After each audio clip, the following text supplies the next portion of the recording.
love New York. And why are you leaving? What's in it for you anyway?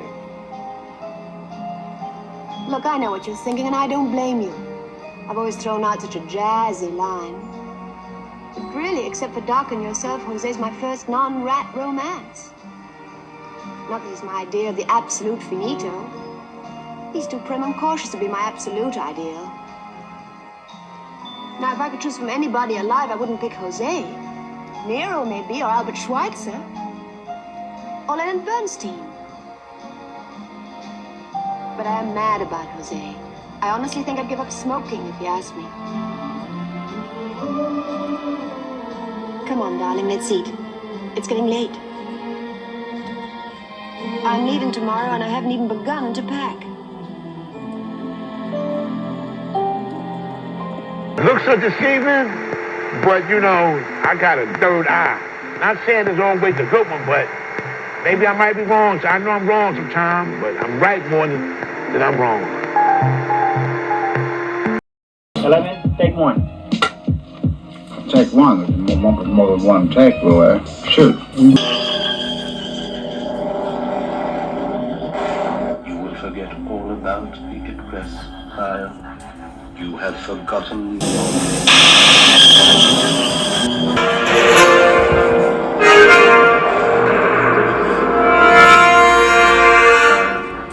You have forgotten your name. You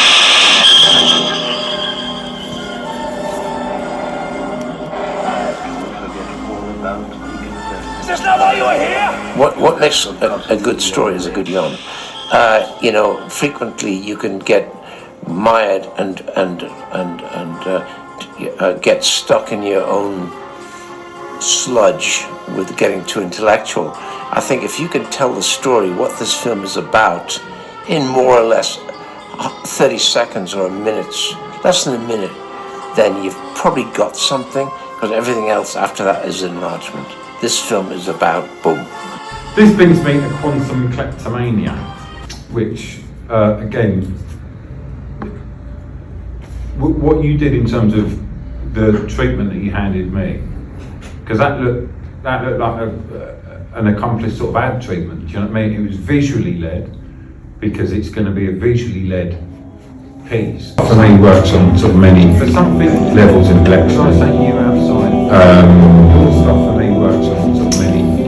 The fact that you're filming right now has phoned me a little bit, but that's fine. The fact that you're filming right now has phoned me a little bit, but that's fine. We'll keep going. It's not my first rodeo, David. Because it works on so many different levels intellectually, trying to get an elevated pitch. What I don't want to do is force you into making an elevated pitch. What you need to do is you can use your editing Name's skills. Dave. Take an image, interviewing one of the roller, otherwise you're going to run out of time. Sorry about that. I've worked in graphics, film design for 20, 30 years. During lockdown, I kind of stopped doing anything creative, I should say. The workshops helped me by giving me some structure on my creative projects, really. Access to computers.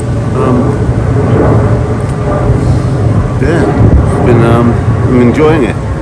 Hopefully going to start creating projects again. Don't know what to say. Well, I found Greg's attitude very encouraging, very positive. I've enjoyed seeing what the others can bring to the table, what they have to say, their viewpoints. I've enjoyed seeing people's documentaries, seeing what they're doing. Makes me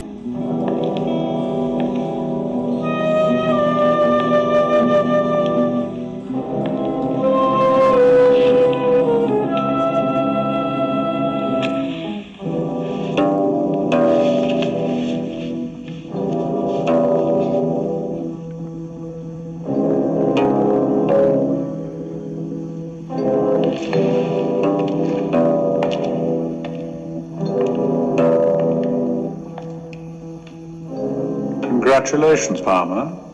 You've just killed an American agent. Just, you might want to ask people, David. I already did. You already asked the student? Yes.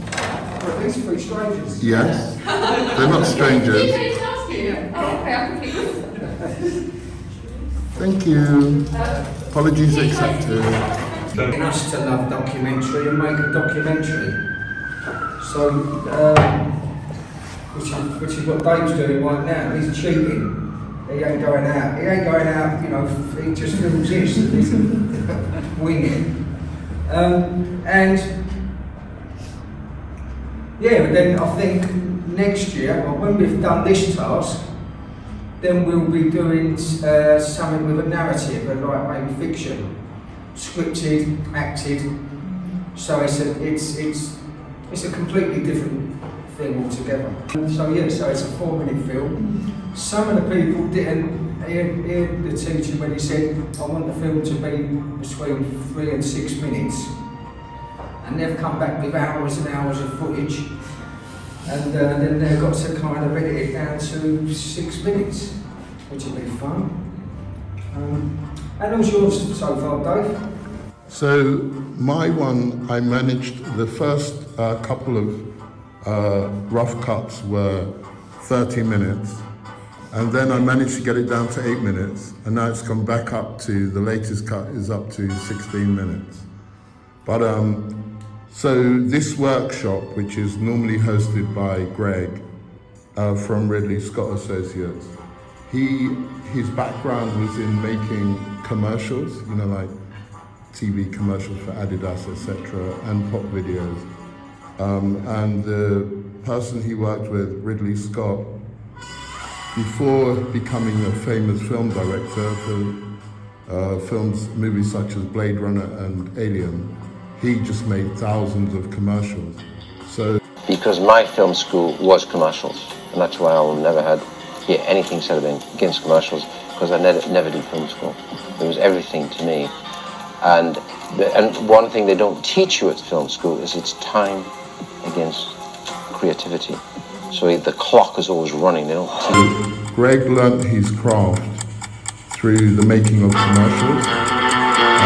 So there is actually a procedure whereby you initially write a treatment, which is a short synopsis of what your documentary is going to be about. And then you'll develop what they call an elevator pitch. So if you imagine if you got into the elevator with a big financier and you literally had a short space of time while you're in the elevator to explain what your story is about and hook that finance, that's called the elevator pitch. So it really makes you focus and narrow it down. And the elevator pitch literally should be a minute or so long. So my various people in this workshop have decided to do various documentaries. You've just heard one example of the 4-minute egg. One girl, Claire, has decided to do how tourism destroys the very artifacts they go to visit in ancient Egypt. And another young lady, Abna, is doing some research on her father and society in the 60s, West Indian and Irish society in London, 1960s. So my one, I originally wanted to do a docu-fictional idea, whereby Greg, who comes to hold the workshop, has come from a very sinister corporation who make all the big advertising around the world. And they've just got a contract with Alphabet. They're the owners of Facebook, etc., to develop software for the metaverse. Now, they had the software, so the universe of things, so when you're walking along the street, a device will pick up you, know it's you, and advertise directly to you. So in order to do that, they needed lots of creative minds. and it would just cost so much money. So what they did, in the guise of film teachers, they would come into using quantum entanglement. They would download all the information, creative information from the students, they steal it. So it was called quantum kleptomania. Anyway, however, that proved very difficult to create in 6 minutes, as you can imagine. So I decided to make the film. I left that in my film, my idea of a film that you'll never see in the documentary. But the documentary is about the workshop itself. And now it's 16 minutes, I've got to get it down a bit. But so I've always done that with films. And I'm still filming. Yeah. So you guys will probably be... In his email had said that he wanted everyone to talk a little bit about their treatments and their synopsis today. I'm not familiar with what either of these things are. Well, the synopsis is like the longer version of that first pitch, where you've got someone stuck in the lift for 1 minute before they get to their floor and get out. They've got that time. Now he's gone, great idea, now give me a synopsis, so you've got a little bit more time to go into more detail and sell it a bit more. And the treatment is pretty much how you're going to make this film. How you're going to get everything into place, make it cost it, where you're going to film it, what you're going to film it with, how many people on the film crew, because it all, you know, the reality is it's all about money. How much is it's going to cost this man you kind of ambushed in the lift? And so that's what he wants to know, so that'll be the treatment. So you've caught him with the first pitch in the lift, you've sent him the synopsis, full-blown version of the film, and now he wants to know how much it's going to cost you, what equipment do you need, how big is the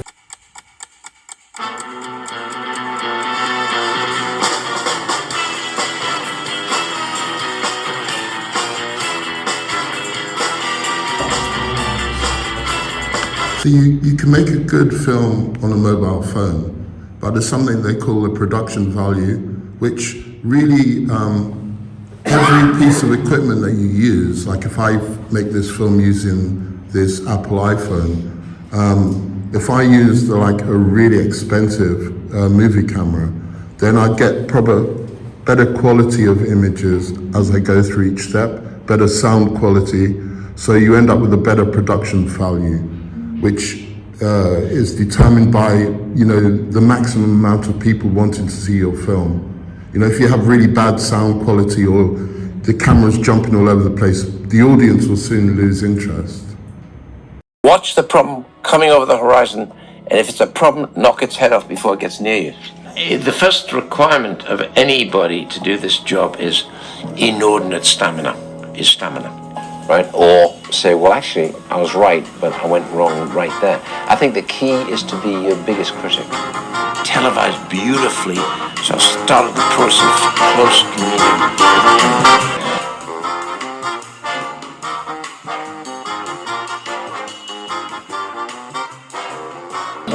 Take one.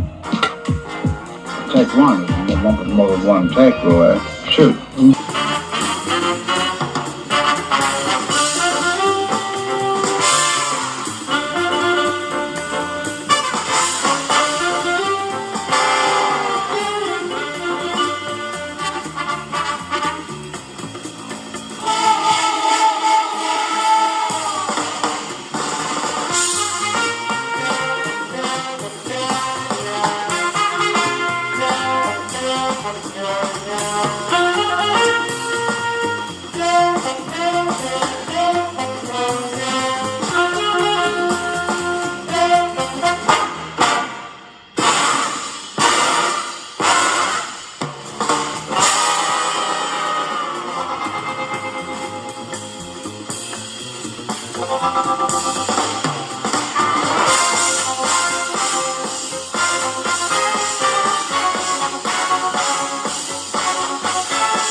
Well, what do you think I want out of this?